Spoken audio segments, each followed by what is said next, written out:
So welcome everyone who's joining us for today's webinar called Using Data to Guide Instruction. It's the second of our Teacher Talk webinar series this year. The first one was a couple days ago, and I think I see some familiar names from that one. So welcome back if you're joining us again, and welcome to everyone who's joining us for the first time. This webinar will be recorded and posted on YouTube, so anyone can view it later. You can share it with your friends, colleagues, anyone in your network who you think would benefit from the information we'll be talking about today. We have three awesome panelists today who will be sharing their insights and how they're using data to guide instruction through Edulastic. So we have Stephen Humble from Arizona. I see that there are a lot of Arizonans here. Jamie Browning from Mississippi. Oh, there he is. Hello. Hello. Yeah, if you guys all want to turn on your video real quick and just say hello, that'd be great. And then we also have Latasha Haley from Missouri. So all teachers who've been using Edulastic, they're all on our innovator team. So they've been using Edulastic for a while. They know it well. They've gotten into a rhythm and are excited to be here sharing with you today. Awesome. Okay. So first I just wanted to mention a couple of features of Edulastic, and then we're going to go into hearing from each of the panelists about how they're using Edulastic and to guide instruction with the data in their classrooms. One of the features, if you've already used Edulastic, you are probably familiar with this, is the live dashboard, which gives you instantaneous data, so you can see right away how students are doing, which questions students have mastered, or which questions they need to work on, same with standards and standards mastery. That's what that looks like. I'm not going to go into too much detail because I think some of the panelists are going to talk more about this when they're sharing, and we can answer and go in more in depth later. And then if you use the premium version of Edulastic, or if you are at a school or district who uses Edulastic across the board, then you have access to a number of reports. If you have the free version of Edulastic, you also have access to, I believe it's the Standards Mastery Report and Signal Assessment Report. So that provides even more data available. And again, just to let you know, we're gonna talk with the panelists, and during that time, you can also ask any questions in the chat. If you have any questions that you would like answered, but you don't want them to get lost in the chat, go ahead and put them in the Q&A box, because that will prevent it from getting lost. All right, and with that, I will pass it off to the panelists. Stephen, did you want to go first? Or was there someone else who wanted to go first? No, I'll go first, that's fine. Okay, awesome. So go ahead and introduce yourself and then dive right into it. Thanks, Stephen. My name is Stephen Humble. I teach 7th and 8th grade science and pre-algebra in Levine here in Arizona. I've been using Edulastic for a couple of years, and what I'm going to do is show you a very real-world way that I use it. So what I'm going to do is actually share my screen. I was able to do it a minute ago, so let's see if I can do it again. Hold on. Share, continue, and hold on. There it is. Okay. All right, we can see it. All right, perfect. So this is a pretest. I'm not this bad of a teacher. This is a pretest. So at the beginning of every unit of instruction that I deliver, I will give a pre-assessment, a pretest basically. Every standard I'm going to teach in this unit. This is for my physics unit. There's 5 standards I'm going to assess to see where they are, what they know, what they don't know, where do I start. So as you can see, obviously, they really don't know a ton, except for this question right here, which I'll get to. So individually, I can look at each individual student, but for something like this, for a pretest, that's not what I'm really concerned about. What I'm concerned about is trends. What am I seeing? What do they know? What do they not know? So I'm going to click this button right here. This is my standard breakdown, and it shows me where they are on every single standard in this sequence that I'm going to teach. So for example, what I'm teaching them right now, we're just getting introduced to motion.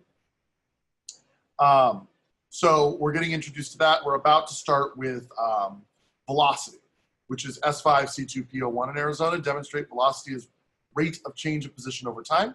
We just got new science standards, by the way, for anyone judging us. Our standards are finally getting caught up to where they need to be. So next 2 years, we're going to get new ones. But so this is this first standard that I'm teaching. I can see that we averaged 39% on it. Okay, so that really just tells me, all right, they don't know it. But what I then will do is go, all right, let me dive in a little bit more. Is there something specific they don't know? Or is it just sort of a general not sure? So I go to reports, and I'll use our response frequency report here. Tell me, now that standard was questions 1, 2, 3, and 4. So I'm going to sort by question number. There we go. And I can see A and B we seem to be tied with A and B, with B being the most common wrong answer. B and C being the most common wrong answers here. So I might click into question 1. E was the most common wrong answer for this question. So if you take a look at what I'll then do is go, okay, what is the common thread? What's the mistake they're making? So the way this question's written, basically, they need to understand velocity is change in position with direction over change in time. So that's displacement over time. So what they have to do is, what's the straight line distance in what direction divided by time? In this case, it's 153 divided by, I believe it's 3 hours. So 153 divided by 3, which means it's 51 miles an hour. The problem is the road that they take is 198 miles. You divide that by 3, you're going to get B, 65 miles an hour. So this tells me when I teach this particular lesson, I have to make sure that these students understand the difference between the distance that the person traveled and the total displacement, or the total distance from the starting point. So that, just looking at that report tells me, okay, when I teach this lesson, which I'm teaching Monday, actually, Monday, next week. I'm teaching it next week sometime. I know that I need to focus on that. Question 2, the most common wrong answers were B and C, although more students got that right. So when I look at question 2, what represents an object's velocity? They picked B and they picked C. So they picked direction and the correct units, but they didn't put it all together to get D. So I know I need to emphasize it's units for speed, kilometers per hour, with direction. So that's, the big thing I'll look at for a pretest. This helps me to guide and design my instruction going into a unit. Let me show you a 7th grade unit I just started. This is ecology. And I'm going to use the example of question 1. Almost all of them got question 1 right. Let me take a look. And I can see question 1 asks, it gives this food web, and it said, which of the following is a food chain found in this food web? It looks like almost all of them were able to identify plants to small lizards to snakes to coyotes. The standard specifically says is to analyze food webs and their corresponding food chains. It's S4C3PO6, I think, or PO1, one of the two. So this tells me, okay, they can see a food web and go, okay, I can follow it and make a food chain out of it. I don't need to spend as much time on that. Whereas within that same standard, Q1, there we go. Question 2, almost nobody got right. So now I go back to question 2 and say, all right, what are we missing here? Which organisms are primary consumers? Nobody got that right. So they understand how energy moves through a food chain, but they don't understand how the trophic levels are described. So just by looking at this pre-assessment, I'm now able to design what I'm going to teach them, because I know what they know now and where their misconceptions are. I'm not guessing based on my kids from previous years. I'm using these students at this time in this setting. So now that's how I pre-test, which is all fine and dandy, but we all know that's not, we want to be able to post-test them as well. So what do I do then?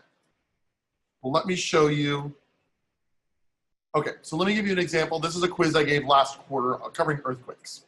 So I'll look at these responses. 59% average, not great. I've got some high flyers, I've got some low flyers. So anyway, I can see question 9 right here. We didn't get it. So I click question 9 to see what the problem was. All right, so based on the available information, it wants to know the epicenter of the earthquake. Now I've already looked at the response frequency. Almost every wrong answer was Janesville. This particular one, of course, was Orange Grove. But the most common wrong answer was Jamesville, all right?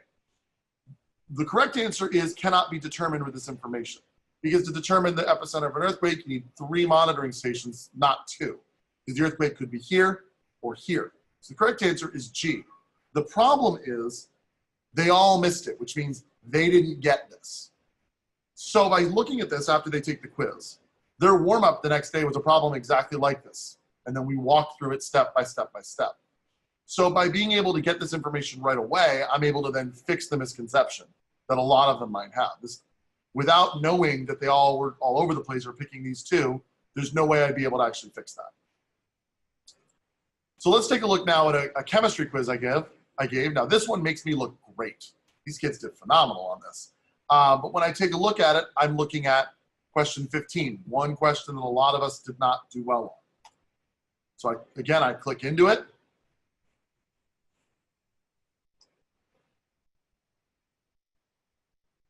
And what I'm looking at is it's a multi-response question. So the correct answers here are A, C, and H, true statements regarding the periodic table. So the standard is describe the systematic organization of the periodic table. A lot of them picked F as the wrong answer. When I looked at the response distribution, it was like 51% of them had F as one of their wrong answers. So what that answer is periods are organized into families based on their chemical properties, which is not correct. Groups are families based on chemical properties. So a lot of them picked F because they didn't understand the difference between periods and groups. Again, the warm-up the next day was to fix that particular problem. Actually, I can show you, I think I have that pulled up right now. There it is. So this is that question right here. 28 and 18%, so what is that? 38, 40, 46% of students had F, plus one right over here, so 50. So about 50% of students that got it wrong had F as one of their wrong answers at least. That tells me that that was a common misconception. So the idea that I'm going with here, and what I'm trying to get across is this, by being able to give me the data right away, it lets me fix problems quickly. So the pre-test lets me drive how I'm going to teach. The other nice thing about, and this is, I know going back, I'm sort of all over the place, but going back, by using the pre-test for the whole unit, I don't have to constantly be giving the kids pre-tests every week. Okay, we're going to give you a 5-question pre-test on this and a 5-question pre-test on that. It's just, I spend the first day of the term, we take the test, and then I have this information as we go. And then when I get new students, I give them the pre-test on their first day there, so I know where they are. Because I don't know where they've been at other schools, if they've come from another state. It lets me know where they are right away as they come in so that I don't have to just guess about what it is they know. So that is, in a nutshell, how a lot of information. I talked a lot, sorry about that. That's a lot of information, but that is, in a nutshell, how I use data to drive my instruction. Are there any questions that anyone might have for me?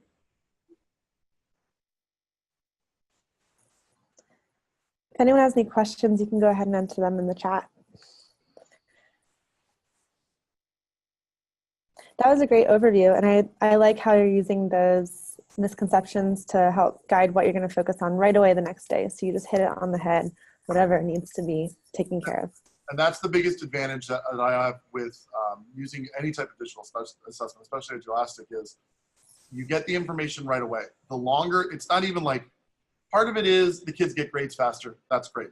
But the big thing is that we as teachers are able to immediately know. I mean, it stinks when you get the test back to them 2 weeks later, but then you can't do anything with that information. So there was a question, I made up my own pretest, kind of. We have a bank, our district has a bank of questions related to a lot of standards that we use. I also use the state standards, and then for my 8th grade students, I use, we have item specifications available on the Department of Education's website that I use to build questions. So a lot of my assessments are aligned to our district level assessments, which are a different program. But I filter the questions out and I make sure that they're aligned correctly. I also, at the end of every year, I like to compare their state test results to sort of what my test results showed throughout the year, which tells me if my questions are aligned. So I've been refining them over the years. But yeah, I create them with help, if that makes sense. If that's a good way of putting it, Anita. So. Awesome. I'm going to go ahead and mute myself. If there's any other questions in the chat, I'll be happy to answer them. Perfect. All right, so Stephen will be available if there are more questions. Was there something? Just Anita wanted to know if he was on. Oh, he just answered that, so we're good. Awesome. And then let me pull up the slides again. Who wants to go next, Latasha or Jamie? You can unmute yourself, let me know.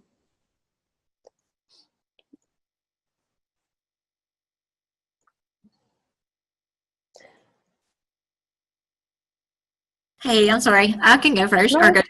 Okay, awesome. Let me go ahead and make sure you can share your video. There we go. And then, did you want me to pull up slides or anything, or are you just good as you are? You can pull up slides if you would like. Okay.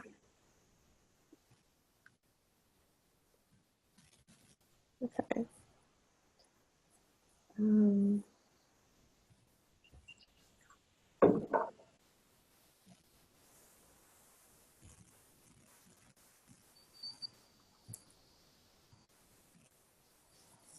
Okay. So why don't you go ahead and introduce yourself and then share how you're using data to guide your instruction. Hi, I'm Jamie Browning. I am a fourth grade reading teacher in Mississippi, and I have been using Edulastic for, I guess this is like the fourth year. I've taught 8th grade, 6th grade, and now 4th grade. I just keep going down.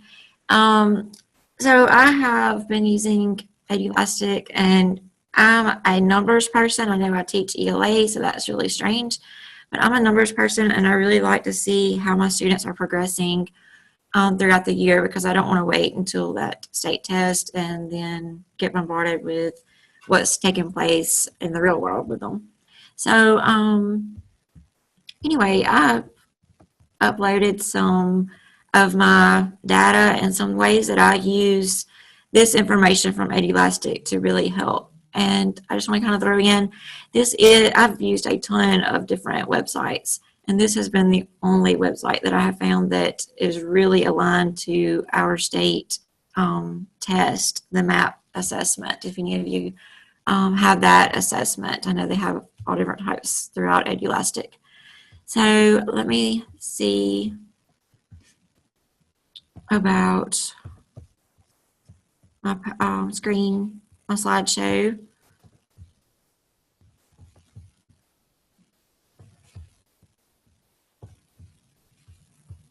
Let me get that pulled up here. Do you want to share your screen so you can share the slides, or do you want me to? Whichever. Do I just share a screen? Yep, you share your screen you can choose the window that you want to share with. Okay.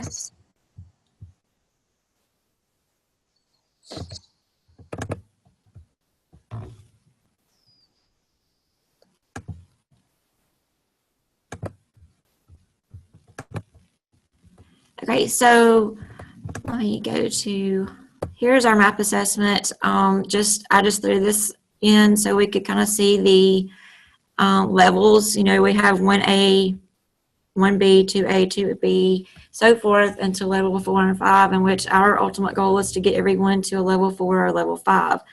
I know some states have different levels and things, but that's kind of the way our tests look as far as the scoring.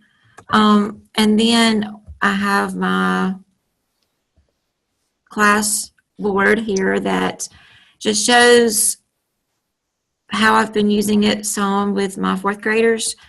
And I've noticed this is my first year here in the district that I'm currently in, and it's really been a challenge for the students, which I think is fabulous. That's what they need to push them to growth. And, you know, I really like seeing more of the green showing than what was showing in a lot of red just a couple of months ago even. Mm-hmm. And then I have our district assessment that's used throughout our district, that I take and look at the strands, the DOK, and, you know, I try to get it broken down by standards if possible. And then I go into Edulastic and I will focus on which student needs to work on which assessment. That's how I feel like it helps my students the most.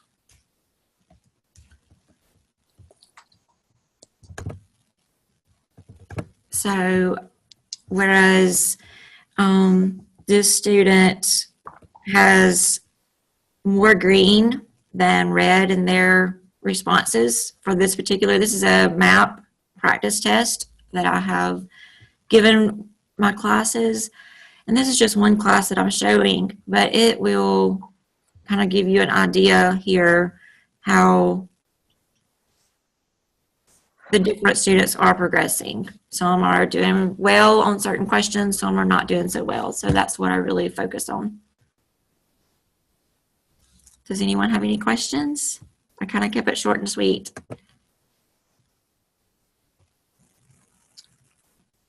Thanks, Jamie. That was great. If anyone has any questions, you can go ahead. Oh, it looks like there's a question from Anita. Are your map tests RIT bands? RIT bands? Was that on the chat? Let me It's see. in the chat. Oh, from NWEA. No, I don't have NWEA. We don't have that here as far as I know anything about anyway, but they look similar. Okay, yeah. I'm not sure what NWEA, I don't know what theirs looks like. I'm not familiar with them. Hi, everyone. This is Leslie. NWEA does have a product called MAP, which is a diagnostic test product, and gives you bands. It turns out Mississippi's state summative test is also called MAP, just to be like extra confusing. That is confusing. Thanks for the clarity on that one. Yes. Okay. And if anyone has any questions for Jamie that they realize they want to ask later, you can ask after we hear from Latasha. Sound good? Thanks, Jamie. Thank you. All right. Hello, can you hear me? Yes, we can hear you. All right, let me see if I can start my video. There I am. Hi, everybody. I'm Latasha Haley, but I go by Tasha. I'm going to see if I can share my screen. Desktop. This is shared.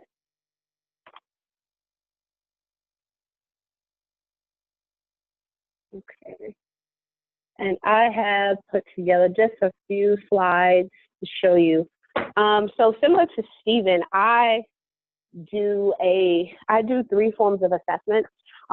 This is my 3rd year working with Edulastic, and just like Jamie, it is probably the best online assessment tool that I have used in my about 10 and 11 years of teaching. When I came to Missouri, I didn't start my career in Missouri, but when I came to Missouri, kids were taking tests online, whereas in North Carolina, we hadn't got to that level yet. And so when my principal introduced me to this structure, I flipped for it and used it, because the key thing that we're having here in Missouri is that kids, well, in my district, and I'm right outside Kansas City, Missouri, is kids are having a hard time translating their responses from paper to the computer. So it's not that they don't know what they're doing. It's hard to learn they're having to learn how to take a test on computer.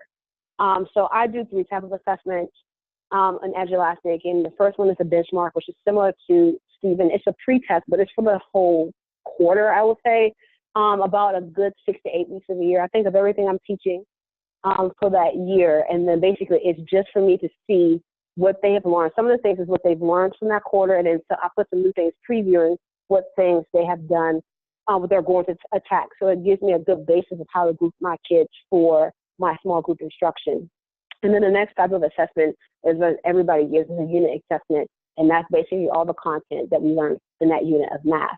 But where I really use Edulastic to really drive my assessment, my instruction, is my mini mastery quizzes. I have literally replaced extra tickets, daily extra tickets, or buy every other day extra tickets with my mini mastery quizzes. It's every 5 to 8 days. I give my students an assessment just to see how they're grasping the content, and it's literally transformed my classroom this year. So the first one is this is the slide you're seeing. This is just a whole class. So what I begin to do these past couple of years is I do a split classroom model. So I teach the kids whole group for a couple of days or a week or two, just to see, depending on the concept, to see where they're getting it. So this, what you're seeing right here, is my screen for my 1.4, so unit 1, quiz 4 of this unit on fractions. And if you guys have 5th graders, if you've seen 5th graders or 5th grade teachers, I teach math for the whole grade level, and fractions is just a hard concept to get kids to understand.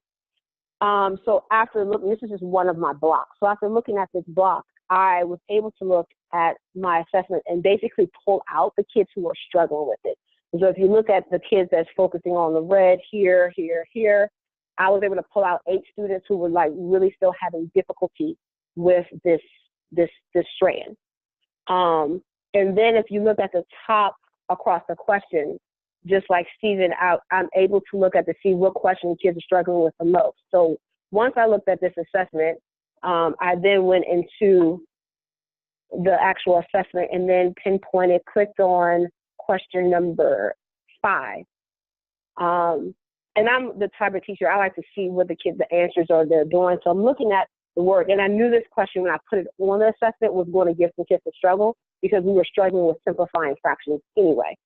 So it's a simple at subtracting unlike denominators, but most kids couldn't realize that the answer was B. So as I looked at their paperwork, most kids got 5/10 as their answer. However, you don't see 5/10 through the answer choices. So what most kids typically do, what I found, is they try to make their answer fit. And so you see the student here pick 4/10. I have another student here who picked 6/10. And I knew that was typically going to be the response. So it's one of those things to say, okay, is a kid really going to try to struggle, persevere through this, or were they just trying to make their answer fit in a multiple choice? So that generated a great discussion with my kids about if you don't see your answer choice, then 9 times out of 10, you may have gotten it right, or you may have gotten it wrong, or there's another step that you haven't taken to do. And so that was a really good caveat discussion for my students to say, let's see what's simplifying. And then it helped me to say, okay, I really need to hit simplifying fractions hard as I continue through the unit. And so at this point, what I've been doing this year is once I've given my students the mini mastery quiz, it has allowed me to group them into do 2 different groups. So based off this one quiz here in all 3 of my classes, I had my one group that needed more support on this particular area. And then I had my other group who I can just push ahead. So that way I'm not holding half the kids back because I need to reloop or reteach. And it's a spot on method for me to reteach and reloop without holding the class back or pushing kids forward.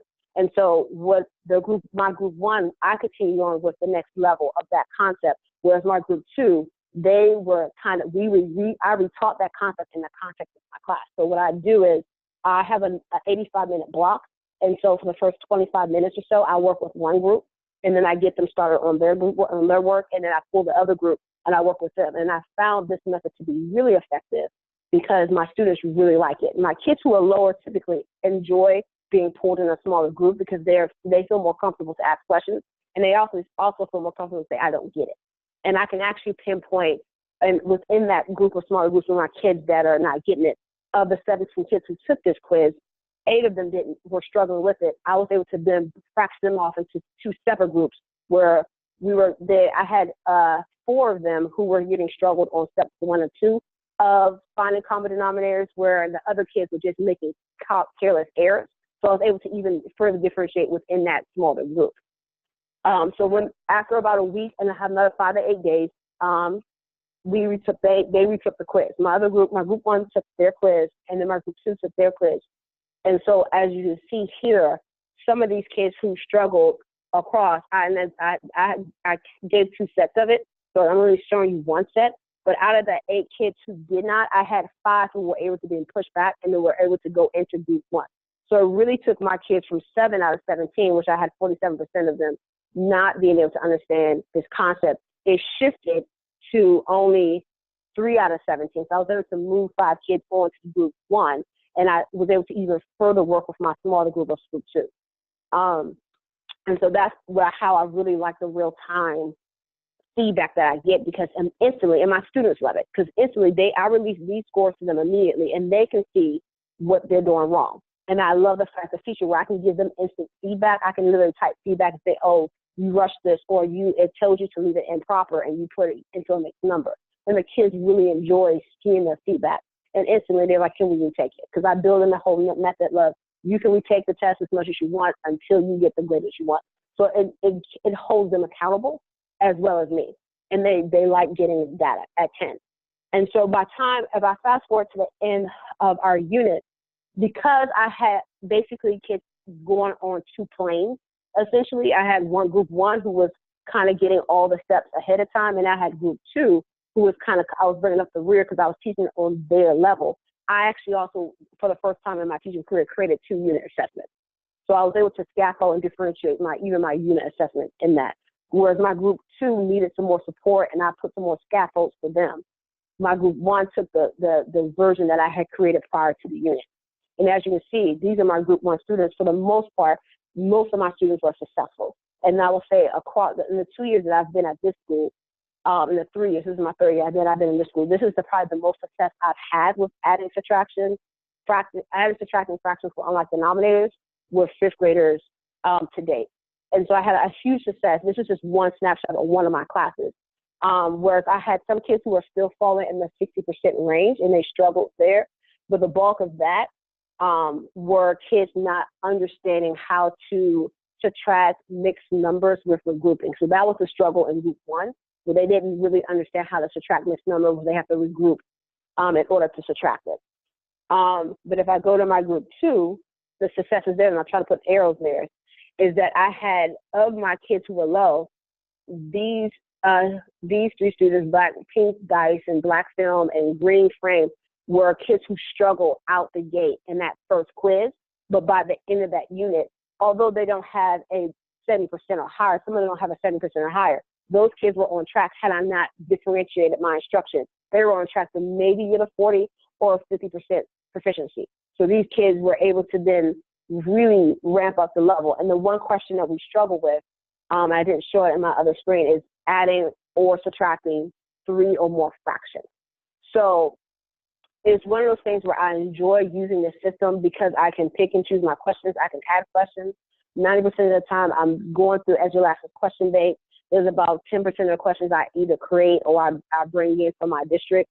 And then it's one of those things where if I know a question is I know a question type that our students typically struggle with, I look for that particular question type, like with a select all or apply, a drag and drop are typically 2 of the ones that our kids truly struggle with on state assessment. So I tend to put that there, and that's across the board of what our students have struggled with historically.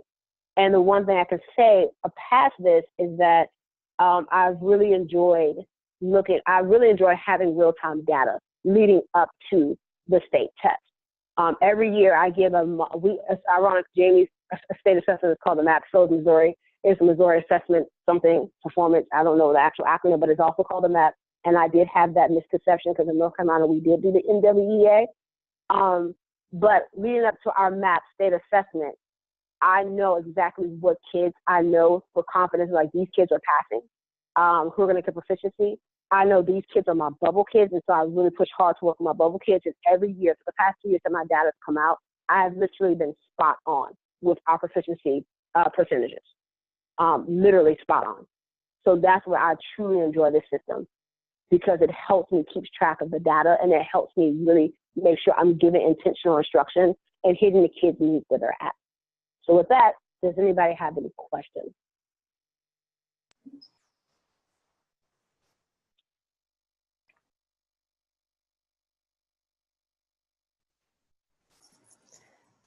Thanks, Latasha. That was a great overview. And I love the mini mastery name and the way that you're able to kind of drill down with those students. That's awesome. There's a question that just came in. How often do you give your mini tests? Every 5 to 8 days. I try to keep it like a exit ticket. So typically, if a lesson needs to go a couple days, so they know every Friday they're taking a mini master. So if it goes over 2 weeks, then it's like 5 to 8 days. But every Friday, my students know when they come in, the first thing we're doing is a mini mastery. And it's no more than 5 to 8 questions. I want them to understand it's like an extra ticket. It's 1 question a day. But if I need to go over 8, it's 8 questions. But it's every Friday or every other Friday they're getting that type of quiz. Because it helps me align my groups and see what kids I need to move to the next level, or do I need to scale back. Great.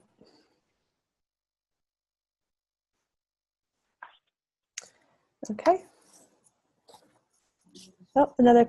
If you are at the end of a unit and you give 2 different tests, one geared to the students who are having more difficulty, does this cause a problem given a grade for the class? No, because what I did with this unit, that was my first time trying. That's really the question. It's my first time trying it. So essentially, on the original unit exam, the group 1, they were on track to actually take the test that I originally created prior to the unit. Whereas group 2, because they were still struggling with adding, subtracting fractions with unlike denominators with 1 unit change and then with 2 changes, I did not get a chance to then loop in, teach them how to subtract mixed numbers where we're grouping. So what I realized, I didn't want to give the kids that assessment because it would further drive their scores down. So what I did is I just took those questions off, filtered in some of the questions they were still struggling with. So they still had the same amount of questions. So I was able to score it as the same way.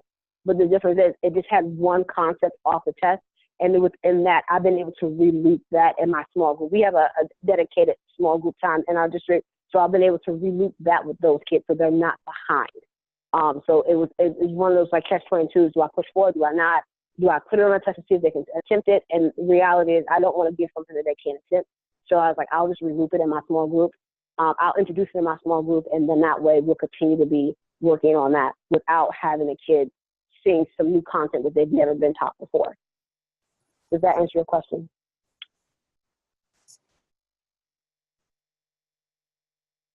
Pretty much. Thank you. Cool. Okay. And then a question from Ramon. What materials do you use? The same work from class or scaffolded material? And that's in regards to reteaching the small groups. Can you repeat the question, sorry?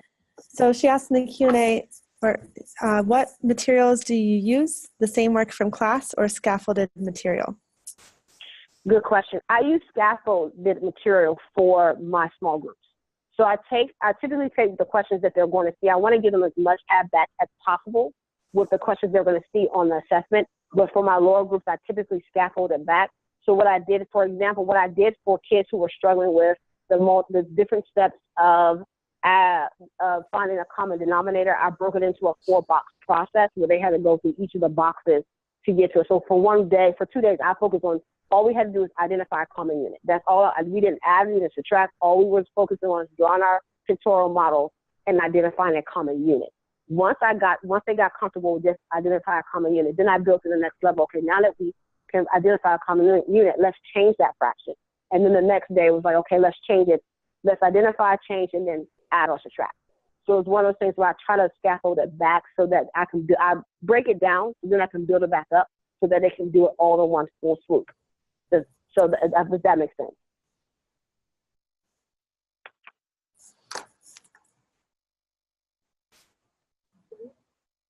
Makes sense to me. Cool. Okay. Thanks. All right, let's bring everyone back on again. And we're going to open up the questions to everyone. So if you have any questions for any of the panelists, you can put that in the chat. In the meanwhile, while questions come in, I'll ask questions that I already have and have been wondering. Let me just go ahead. I'll give a moment for people to ask questions, and I'm going to pull back up the webinar screen over here. That mode. Okay, and then can I see the chat here? I can't see the chat again, Leslie, so if you can let me know if anything comes up, that'd be great. Okay, here's one of the questions that I have for each of you, whoever wants to answer. So how do you think this online instant data or what's the biggest way that online instant data has changed your teaching in your classroom?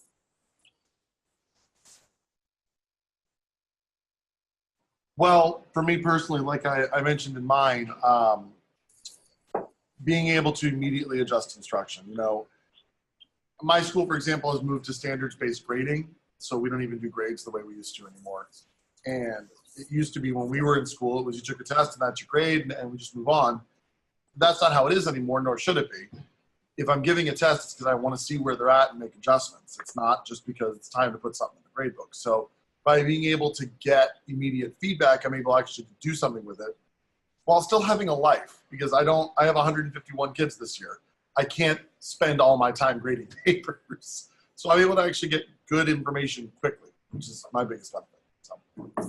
Cool. Did anyone else want to answer that?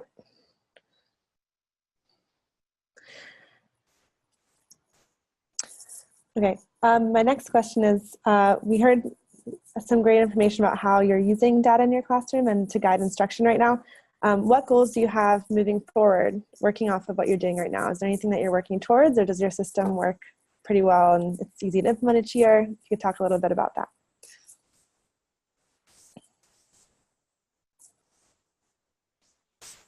Oh, I can't see the Q&A, so if you see something there.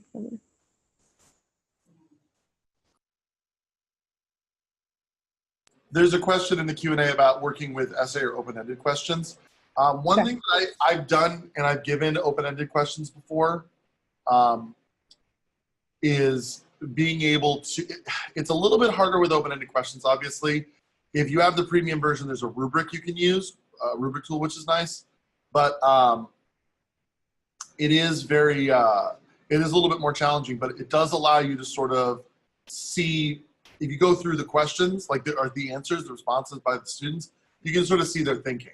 But one piece of advice I would give is, rather than giving like, construct a 6-paragraph essay about whatever, to ask shorter, more focused questions. So, for example, if I was giving them a text, and I'm not a reading teacher, so forgive me if I'm off a little bit here, but if I was giving them a text and I wanted them to be able to identify the main plot and identify the conflict and identify the rising action and some other stuff, I might make each of those an individual question. So then when I score them, I can tell, okay, they're struggling with identifying the motivations of the characters, or they're struggling to identify setting, or whatever. So making each question more focused on a specific portion, rather than write an essay identifying, you know, setting, plot, this, and this. So that might be a strategy I would use to do that. So. Cool. Thanks for picking that up. I can't see the Q&A or the chat in the present mode that I'm in right now, apparently. So if anything else pops up, if you guys could address that, that'd be great. I'm just going to kind of buzz in here. I've noticed that whenever I use any of the non-traditional questions, that it really helps my kids, because that's one area that I have figured out that they struggle with. I do teach 4th grade, so last year in 3rd grade was their first experience with state test.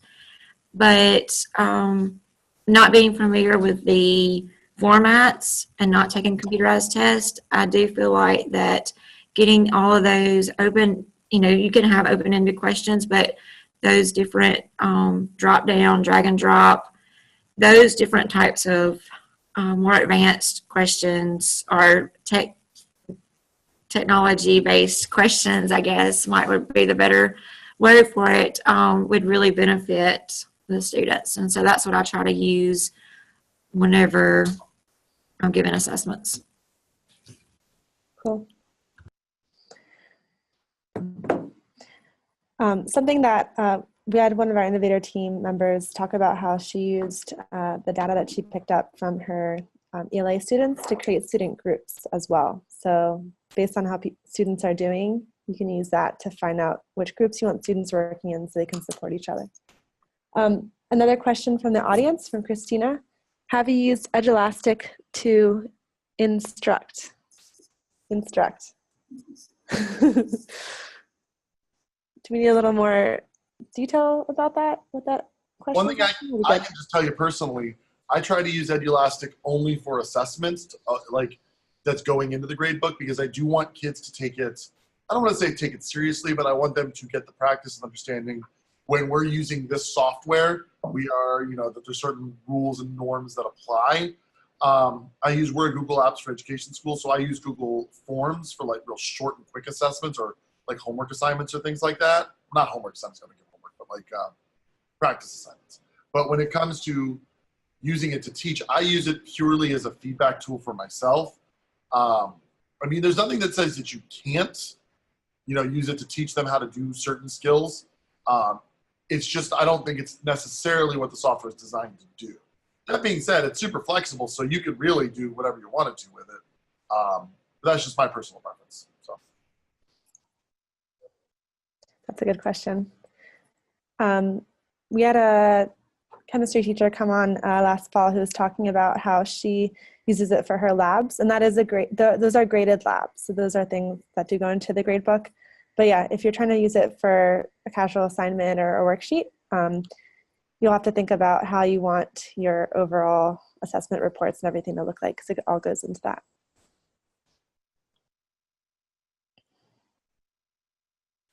All right. Any other questions?